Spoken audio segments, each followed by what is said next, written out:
교재 244페이지입니다. 순열이 무엇이냐? 라는 걸 봐야 되는데요. 한번 찾아볼 건데, 순열은요, 그냥 순서가 있는 나열, 이렇게 받아들이시면 됩니다. 아니면 뭐, 순서대로 나열한다 라고 받아들이셔도 되고요. 이게 뭐냐면, 예를 들어서 이런 겁니다.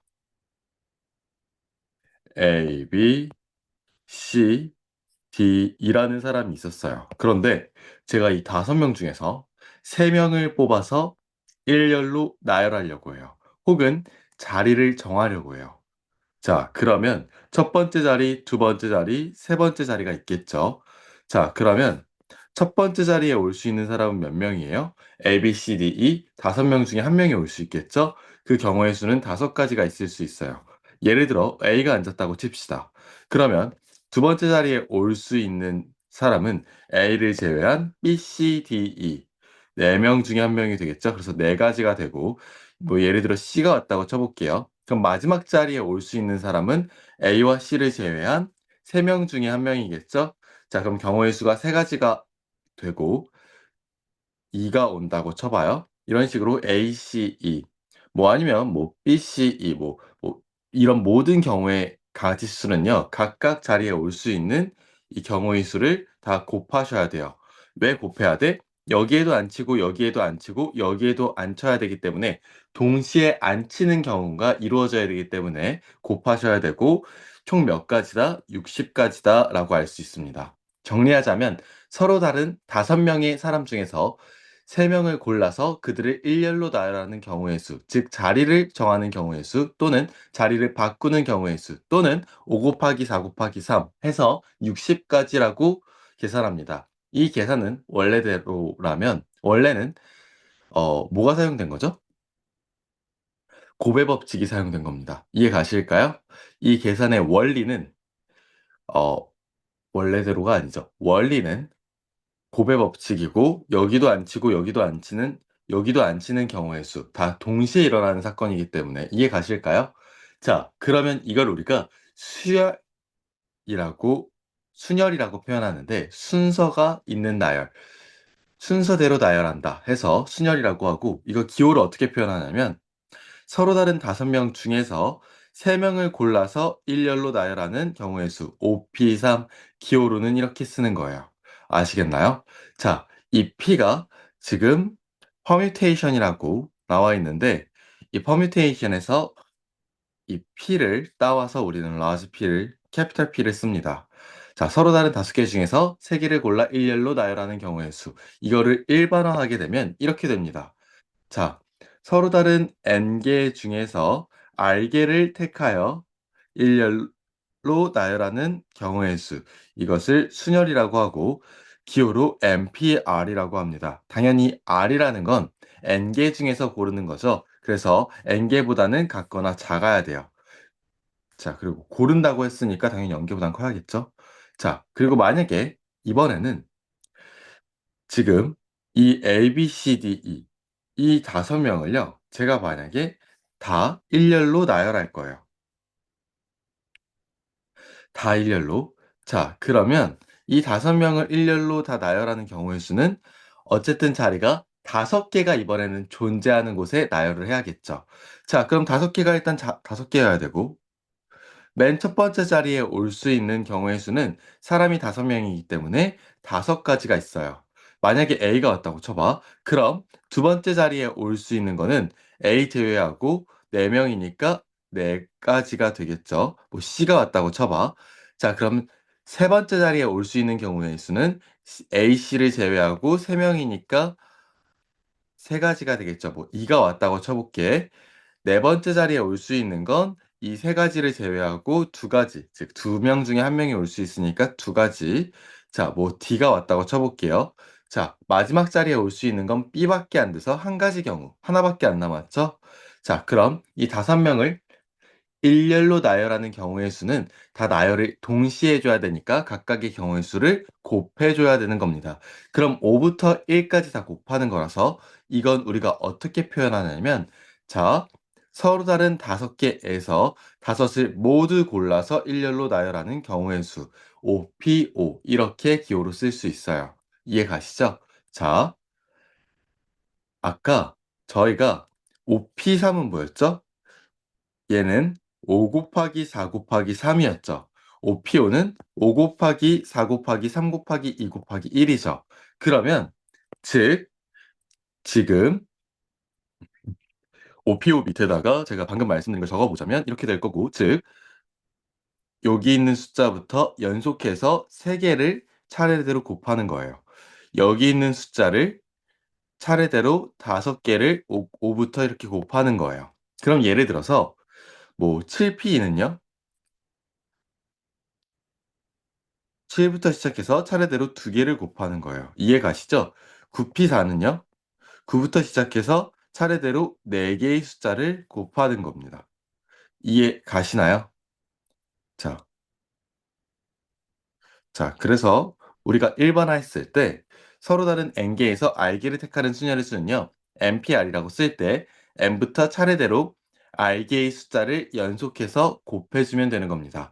그래서 그렇게 곱하면 맨 마지막 숫자가 n-r 더하기 1이 돼요. 근데 봐봐. 지금 여기서 맨 마지막 숫자 4는, 자, 5에서 3을 빼고 1을 더하면 여기 3이 되죠? 자, 이렇게 기억하시면 됩니다. 자, 그리고 아까 제가 서로 다른 5개 중에서 5개를 모두 골라서 일렬로 나열하는 경우의 수는 5, 4, 3, 2, 1 이렇게 다 곱하는 거랬죠? 이거는 우리가 뭐라고 쓰냐면 5 팩토리얼이라고 씁니다. 자, 그래서 n이라고 하는 자연수 팩토리얼이라고 예를 들어 쓰면 n부터 차례대로 모든 자연수를 곱하는 걸 우리가 5팩토리얼이라고 합니다. 다시 어디까지? 1까지 모든 자연수를 곱하는 거. 1까지 모든 자연수를 곱하는 거. 이거를 계승이라고 불러요. 자, 됐습니다. 그러면 이게 바로 순열이다. 이해 가셨죠? 자, 그러면 이제 본격적으로 NPR이라고 하는 걸 계산을 어떻게 하는지 한번 보도록 할게요. 자, n의 계승이란 1부터 n까지 자연수를 차례대로 다 곱한 거. 이거를 n의 계승이라고 부르기로 했고요.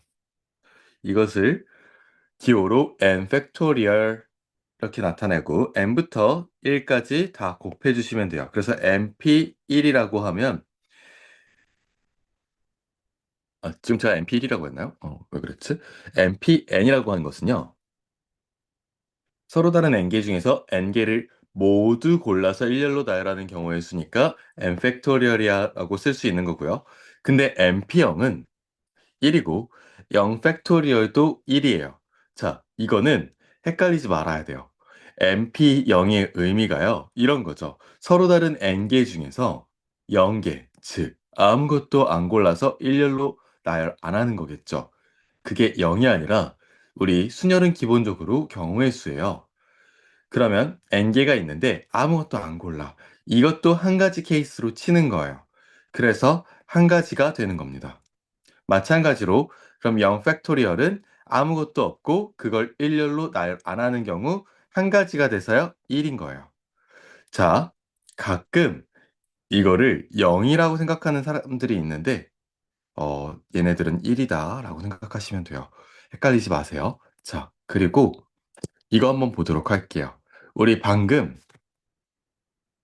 npr을 어떻게 쓴다고 했죠? n부터 차례대로 r개의 숫자를 n-r 플러스 1까지, 이 r개의 숫자를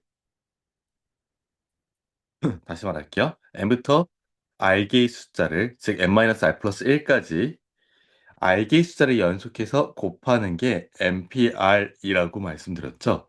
네. 방금 제가 말씀 잘못 드려서 다시 말씀드려 볼게요. npr을 우리 어떻게 쓴다고 했죠? n부터 차례대로 n-r 플러스 1까지 r개의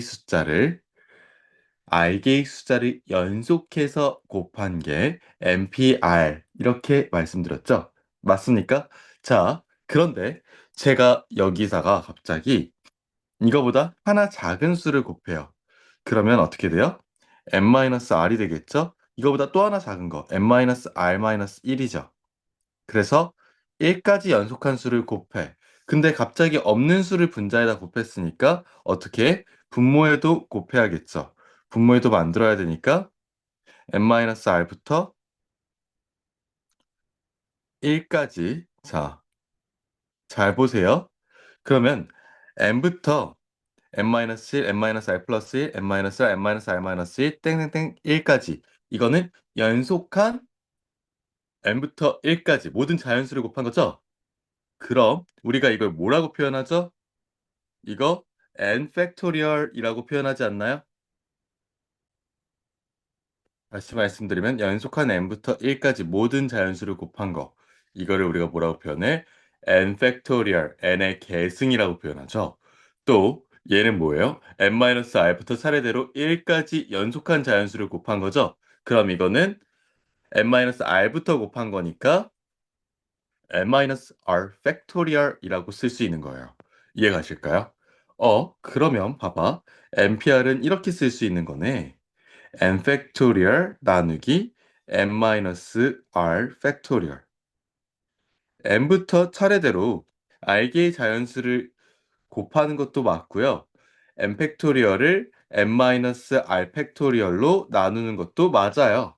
자, 그래서 계산은 이렇게도 할 수 있고 이렇게도 할 수 있는 겁니다. 자, 그래서 아까 우리가 5p3이 5 곱하기 4 곱하기 3이었죠. 근데 이거 어떻게도 계산할 수 있냐면 5 팩토리얼 나누기 5 마이너스 3 팩토리얼 이렇게 할 수도 있는 거야. 그럼 얘가 5, 4, 3, 2, 1 곱한 거에서 얘는 2 팩토리얼인 거니까 분모는 2 곱하기 1로 하면 5, 4, 3만 남게 돼요. 이해 가십니까? 이렇게 슉슉 가서. 아까 5P3이에요? 543이었어? 서로 다른 5개 중에서 3개를 골라서 일렬로 나열하는 경우의 수였죠? 자, 외웠는지 기억 못하면 안 돼. 자, 자리가 3개니까 한 번만 더 우리 기억해 봅시다. 이렇게 5명이 있을 때 여기 올 수 있는 거 5가지 경우의 수, 여기 올 수 있는 거 여기 온 거 제외하고 네 가지 경우의 수.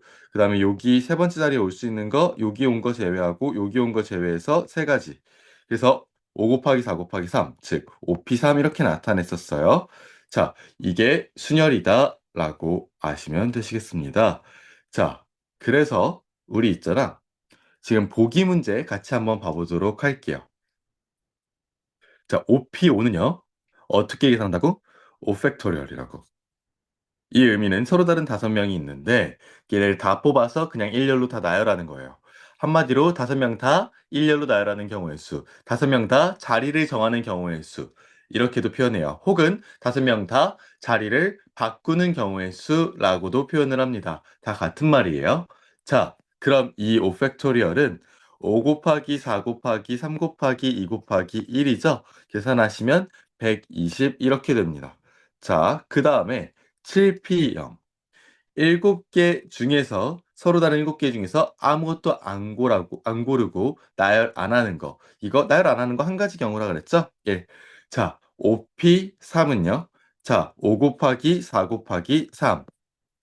5개 중에서 3개를 골라서 일렬로 나열하는 경우의 수. 계산해 주시면 60까지. 이렇게 구하시면 됩니다. 자, 되셨을까요? 자, 이렇게 해서 NPR을 계산하는 것까지 우리 보았습니다. 그리고요, 여기서 교재 앞에 순열이라고 써 있는 거가 있거든요. 244페이지에 우리 지금 이렇게 씁시다. 순서를 정하는 이런 말이 나와도 순열로 푸는 거고요. 왜냐하면 얘가 자리로도 볼 수 있지만 얘가 1번, 2번, 3번으로도 볼 수 있는 거잖아. 그래서 순서를 정한다라는 얘기가 나오면 순열이고 자리를 정하는 번호를 매기는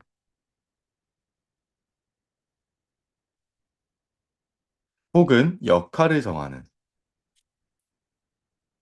역할도 결국 자리에 해당하는 거잖아요.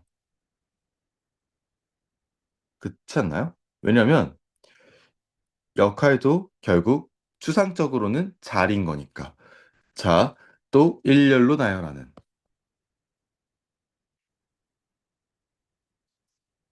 결국 순서가 중요해지면 다 순열로 보는 거예요. 자리가 중요해지면 추상적으로 생각했을 때 자리가 중요하면 다 순열로 보는 거예요. 무슨 말인지 아시겠습니까? 자, 됐습니다.